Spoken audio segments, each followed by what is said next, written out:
بهار آمد ز عمرم باز، یک سالی دیگر بگذشت. تمام زندگی آهسته از پیش نظر بگذشت. و مثل گوشت و ناخن همیشه با وطن بودم، اگرچه نصف عمری بهترینم در سفر بگذشت.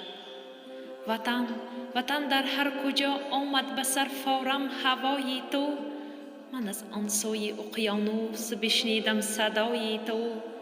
اگرچه در میان طوفان و موج بحرها بودند، ولی آمد به گوش من صدای رودهای تو.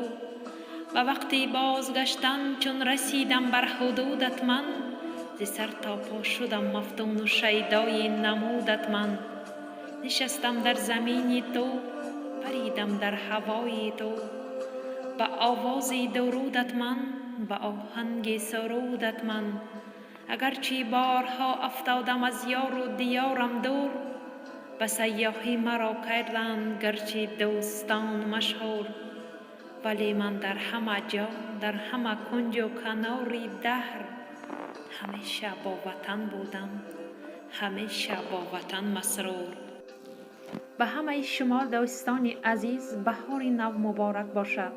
بگذار در خاندانتان فیض، قلبتان مثل سبزه های بهار زیبا و رخساره هایتان چون گل های بهاری سرخ باشد. به همتان بهار مبارک.